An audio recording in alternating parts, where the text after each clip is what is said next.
Madam Judy Maloba wakiongozwa na kijana yake mkubwa Charles na familia yote, na pia the distinguished men and women in this gathering who offered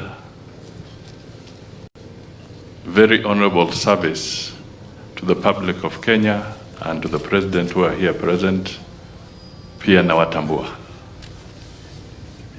Sitaongea kwa muda mrefu kwa sababu najua kanisa imetupatia dalili kwamba saa zao zimefika.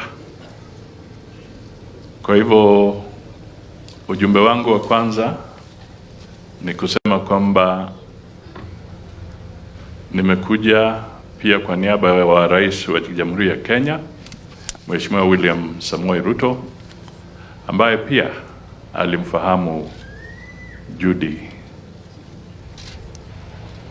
Kwa hivyo kwa jamii niko na rambirambi yake. Amenituma na ujumbe wa usaidizi kwa familia wa shilingi milioni 1 ambayo tutapeana kwenu ili isaidie kwa mambo ya msiba. Na yeye pia alijua sana marehemu na anamtakia nyinyi kama jamii baraka za Mwenyezi Mungu mkiendelea mbele. Jambo langu la pili ni kutoa rambirambi zangu binafsi na za familia.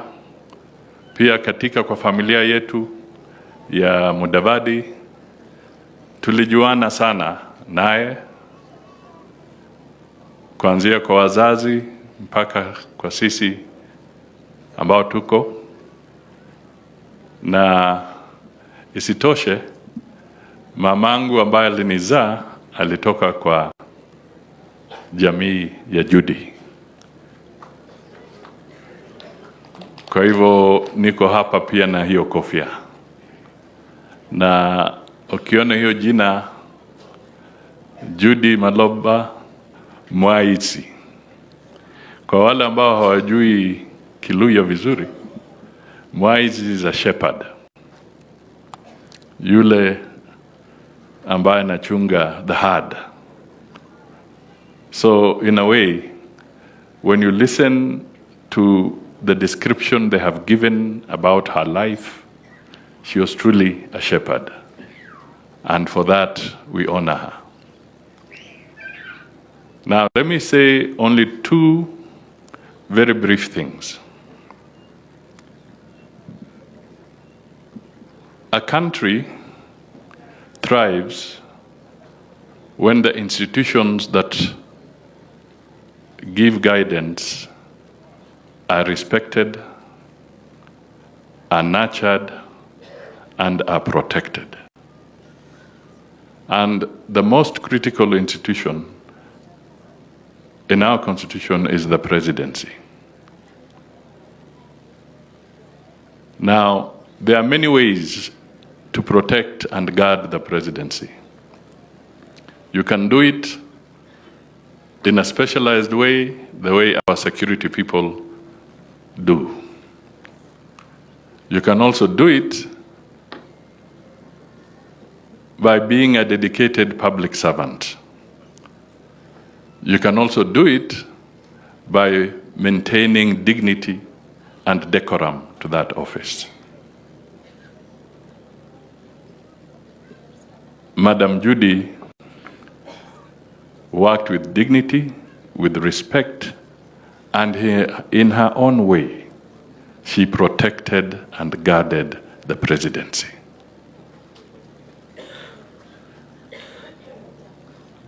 You must ask yourself and remember, what do we see today? What do we see in our society today? Do we see people who are ready to protect and guard the institutions the way she did. So my message to Kenyans here is that don't destroy your institutions.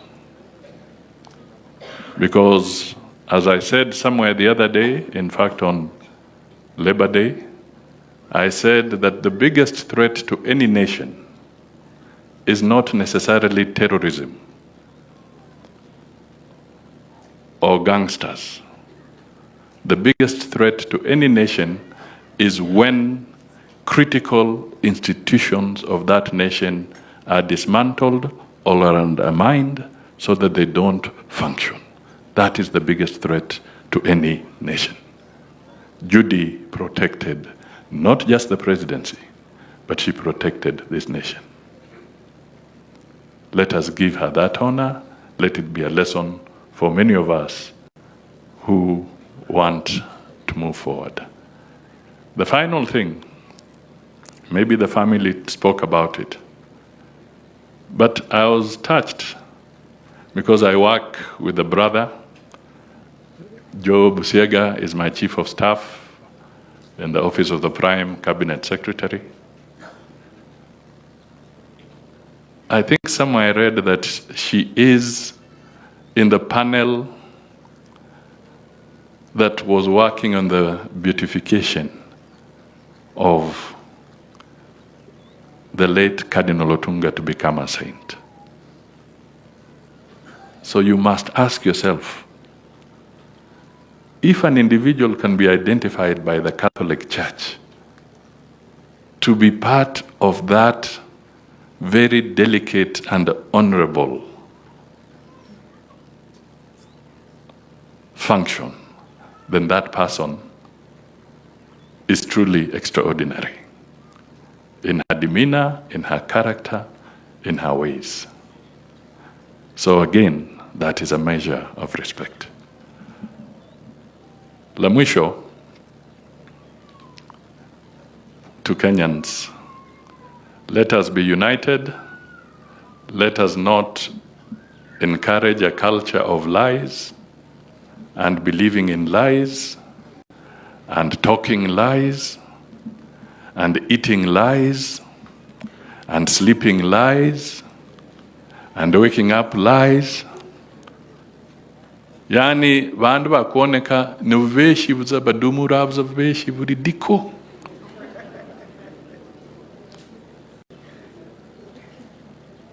Let us be truthful. It is so important to be truthful. And I'll give an example because today I'm honored to be in a Catholic church. The other day, we went with the president. He flew from China where he was having a state visit. And he flew directly from Beijing to make it to the funeral mass service of the late Pope Francis. And I was there. And it was in broad daylight, the way it is today, as we sit here. A very solemn moment, very dignified moment, very honorable. This is the symbol of the Catholic Church, being graciously respected by the entire world.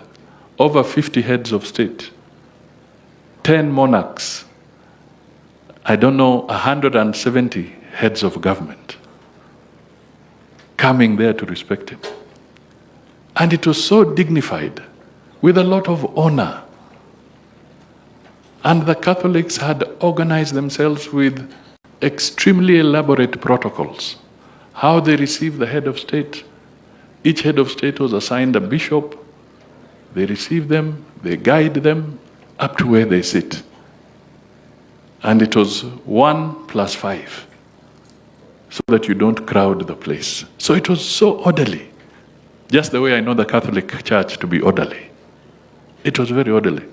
Now, unfortunately, some very senior politicians in Kenya just a few days ago.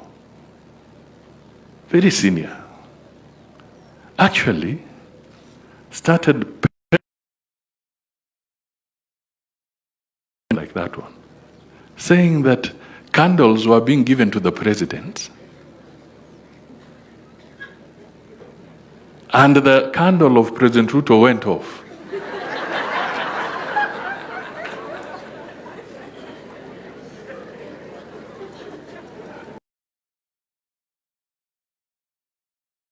Man in a suit. And I really said, kumbe clothes can really camouflage somebody who has a lot of problems. Because it was in broad daylight. Secondly, how on earth would you be lighting candles when there are all these heads of state? That would even be a security risk. For you to be there lighting candles and giving would you even be allowed? So it struck me, and I said, we have degenerated to the lowest level, particularly as leaders, to go and stand in a church and over a very solemn moment. So, what was he looking for? What are we looking for in this country? Where do we want to go? We should not be a country that thrives on lies. And when I was saying let us respect institutions, another critical institution is the church, where we are. So, let us also protect the church from this kind of games and lie there. But do not lie in front of God's people, and more so when you have very solemn moments like that one. So, Judy, we bid you farewell. May your soul rest in eternal peace. Give you a comfort zone before the Lord's house. Thank you, and God bless you all.